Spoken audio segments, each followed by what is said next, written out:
सुप्रभात बच्चों आज हम चैप्टर पढ़ेंगे अपनी अपनी बीमारी। यहाँ बीमारी कोई शरीर की बीमारी नहीं है, ये बीमारी है अमीरी और गरीबी की। इसमें ये हास्य से संबंधित है, जैसे हास्य व्यंग लेख है। तो इसमें जो अमीर लोग हैं वो टैक्स भरने पर दुखी होते हैं और जो गरीब लोग हैं वो सोचते हैं कि हमारे पास इतना पैसा हो कि हम टैक्स भर सके, हम इस टैक्स की बीमारी से मर सके। तो आपको ये बहुत ही इंटरेस्टेड लगेगा, ये चैप्टर ध्यान से पढ़ना। प्रस्तुत पाठ हरिशंकर परसाई द्वारा रचित हास्य व्यंग लेख पर आधारित है। इसमें अमीर और गरीब की परिस्थितिवश जरूरतों और मुसीबतों पर व्यंग कसा गया है। एक तरफ अमीर टैक्स बचाने के लिए परेशान है तो दूसरी तरफ गरीब टैक्स भरने लायक स्थिति तक पहुंचने के लिए तड़फ रहा है। अब देखिए चैप्टर। हम उनके पास चंदा मांगने गए थे। चंदे के पुराने अभ्यासी को चेट्टा बोलते हैं। वे हमें भांप गए, इन्हें भांप गए। चंदा मांगने वाले और देने वाले एक दूसरे के शरीर की गंध बखूबी पहचानते हैं। लेने वाला गंध से जान लेता है कि वह देगा या नहीं, और देने वाला भी मांगने वाले के शरीर की गंध से समझ लेता है कि वह बिना दिए टल जाएगा। हमें बैठते ही समझ में आ गया कि ये नहीं देंगे। वे शायद समझ गए कि वे टल जाएंगे।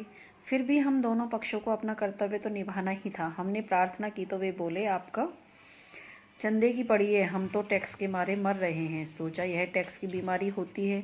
बीमारियां बहुत देखी है, निमोनिया, कालरा, कैंसर, जिनसे लोग मरते हैं, मगर यह टैक्स की बीमारी कैसी है जिससे मर रहे हैं। वे पूरी तरह स्वस्थ और प्रसन्न थे।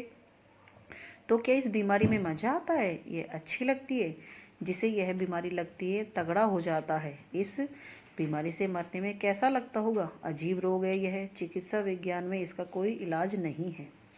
बड़े से बड़े डॉक्टरों को दिखाइए और कहिए यह आदमी टैक्स से मर रहा है, इसके प्राण बचा लीजिए। वह कहेगा इसका हमारे पास कोई इलाज नहीं है। लेकिन इसका भी इलाज करने वाले होते हैं, मगर वे एलोपैथी या होम्योपैथी पढ़े नहीं होते। इसकी चिकित्सा पद्धति अलग है। इस देश में कुछ लोग टैक्स की बीमारी से मरते हैं और काफ़ी लोग भूखमरी से। टैक्स की बीमारी की विशेषता यह है कि जिसे लग जाए वह कहता है हाय हम टैक्स से मर रहे हैं, और जिसे ना लगे वह कहता है हाय हमें टैक्स की बीमारी ही नहीं लगती। कितने लोग हैं जिनको महत्वाकांक्षा होती है कि टैक्स की बीमारी से मरे, पर मर जाते हैं निमोनिया से। हमें उन पर दया आई। सोचा कहीं की प्रॉपर्टी समेत यह बीमारी हमें दे दीजिए, पर वे नहीं देते। यह कमबख्त बीमारी ही ऐसी है जिसे लग जाए उसे प्यारी हो जाती है। मुझे उनसे ईर्ष्या हुई। मैं उन जैसा ही बीमार होना चाहता हूँ, उनकी तरह ही मरना चाहता हूँ। किंतु अच्छा होगा अगर शोक समाचार यूँ छपता। बड़ी प्रसन्नता की बात है कि हिंदी के व्यंग लेखक हरिशंकर परसाई की टैक्स की बीमारी से मृत्यु हो गई। वे हिंदी के प्रथम लेखक हैं जो इस बीमारी से मरे हैं। इस घटना से समस्त संसार, हिंदी संसार गौरवान्वित होगा। आशा है आगे भी लेखक इसी बीमारी से मरेंगे। बच्चों इस चैप्टर में ये कहा गया है कि जो हिंदी के जो लेखक होते हैं उन्हें बहुत ही गरीब और जैसे नीचे दर्जे का बताया है, क्योंकि उनका खर्चा ही कैसे चलता है तो वो टैक्स कहाँ से भरेंगे। तो यहाँ कवि हंसाने के लिए, मगर अपने भाग्य में यह कहाँ, अपने भाग्य में तो टुच्ची बीमारियों से मरना लिखा है। उनका दुख देखकर मैं सोचता हूँ दुख भी कैसे कैसे होते हैं। अपना दुख अलग होता है। उनका दुख था कि टैक्स के मारे मर रहे हैं। अपना दुख है प्रॉपर्टी नहीं है जिससे अपने को भी टैक्स भरने का सौभाग्य प्राप्त हो। हम कुल 50 रुपये चंदा न मिलने के कारण दुखी हो रहे हैं। मेरे पास एक आदमी आता है जो दूसरों की बेईमानी की बीमारी से मरा जाता है। अपना बीमारी प्राण घातक नहीं होती, बल्कि संयम से सोची जाए तो स्वास्थ्यवर्धक होती है। कई पत्रिकाएं दूसरी औरतों के बीमारी से परेशान रहती है। वह आदर्श प्रेमी आदमी था। गांधी जी के नाम से चलने वाले किसी प्रतिष्ठान में काम करता था। मेरे पास घंटों बैठता और बताता कि कहाँ कैसी बेईमानी चल रही है। कहता है कि युवावस्था में मैंने अपने को समर्पित कर दिया, किस आशा से इस संस्था में गया और क्या देख रहा हूँ। यह कहा भैया युवावस्था में जिसने समर्पित कर दिया वे सब रो रहे हैं, तुम आदर्श लेकर गए ही क्यों? गांधी जी की दुकान खोलने का आदेश तो मरते मरते दे गए हैं। मैं समझ गया उनके कष्ट को। गांधी जी का नाम प्रतिष्ठान से जुड़ा होने के कारण वह बेईमानी नहीं कर पा रहा, दूसरों को बेईमानी से बीमार था। अगर प्रतिष्ठान का नाम कुछ और हो जाता तो वह औरों जैसा करता और स्वस्थ रहता।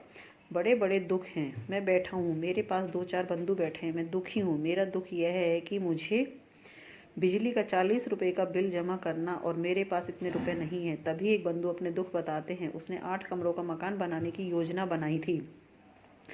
कमरे बन चुके थे, 2 कमरों के लिए पैसे की तंगी आ गई। बहुत दुखी था। वह अपने दुख का वर्णन करता है। मैं प्रभावित नहीं होता, मगर उसका दुख कितना विकट है कि मकान को 6 कमरों का नहीं रख सकता। मुझे उसके दुख से दुखी होना चाहिए, पर मैं नहीं हो पाता। मेरे मन में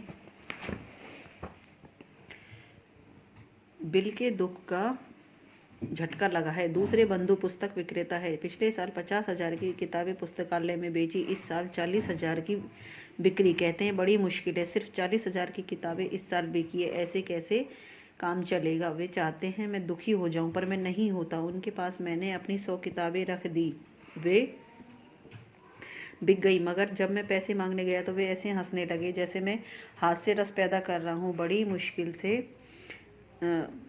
मुश्किल से व्यंग्यकार की तरह। वह अपने पैसे मांगे तो उसे भी व्यंग विनोद में शामिल कर दिया। मैं उनके दुख से दुखी नहीं होता। मेरे मन में बिजली कटने का खटका लगा हुआ है। तीसरे बंधु की लोटरी मशीन आ गई। अब मोनो मशीन अपने में कठिनाई आ गई। वे दुखी हैं, मैं फिर भी दुखी नहीं होता। अतः मुझे लगता है कि अपनी बिजली के बिल को भूलकर मुझे उन सबके दुख से दुखी हो जाना चाहिए। मैं दुखी हो जाता हूँ, कहता हूँ क्या ट्रेजेडी है मनुष्य जीवन की। मकान कुल 6 कमरों का रह सकता था और निर्दय यह दुविधा है कि लाइब्रेरी सिर्फ 40,000 की किताबें खरीदती है। कैसा बुरा वक्त आ गया है, मोनो मशीन ही नहीं आ रही है। वे तीनों प्रसन्न हैं कि मैं उनके दुखों से आखिर दुखी हो ही गया। तरह तरह के संघर्ष में तरह तरह के दुख हैं। एक जीवित रहने का संघर्ष है तो एक संपन्नता का संघर्ष, एक न्यूनतम जीवन स्तर न पाने का दुख है, एक पर्याप्त संपन्नता न होने का दुख है। ऐसे में कोई अपने टुच्चे दुखों को लेकर कैसे बैठे। मेरे मन में फिर वही लालसा उठी। वे सज्जन प्रॉपर्टी समेत अपनी टैक्स की बीमारी मुझे दे दे और मैं उससे मर जाऊं, मगर वे मुझे ये चांस नहीं देंगे। न वो प्रॉपर्टी छोड़ेंगे न बीमारी। अतः मुझे किसी ओछी बीमारी से ही मरना पड़ेगा। तो बच्चों ये चैप्टर है टैक्स की बीमारी का। हरिशंकर परसाई जी ने लिखा है, व्यंग भरा हुआ है, हंसी का है, हास्यास्पद है। तो इसमें कहा है कि जो अमीर लोग हैं वो टैक्स देने से बहुत ज़्यादा दुखी होते हैं, बहुत कतराते हैं, और जो गरीब है वो सोचते हैं कि हमारे पास तो कोई ऐसा प्रॉपर्टी ही नहीं है जिससे हम टैक्स भर सकें। हम चाहते हैं कि जो अमीर दुखी हो रहे हैं टैक्स भरने से, वो हमें अपनी प्रॉपर्टी समेत टैक्स का काम दे दे तो हम उसको बहुत खुशी और प्रसन्नता से करेंगे। तो यहाँ लेखक यही कहना चाह रहा है कि अमीर भी दुखी है और गरीब भी दुखी है। तो आपको ये चैप्टर समझ में आया होगा। धन्यवाद। अब इसके ये देखिए शब्दार्थ। पद्धति, तरीका, गौरवान्वित, महिमा से युक्त, प्राणघातक, मृत्यु तुल्य, प्रतिष्ठान, संस्थान, चांस, मौका, व्यंग, छीटाकसी, टुच्ची, छोटी मोटी, समर्पित, सौंप देना, ट्रेजेडी, दुखद घटना, ओछी, घटिया। टैक्स की बीमारी में आदमी पूरी तरह दिखाई देने लगता है। कैसा दिखाई देने लगता है? निष्प्राण।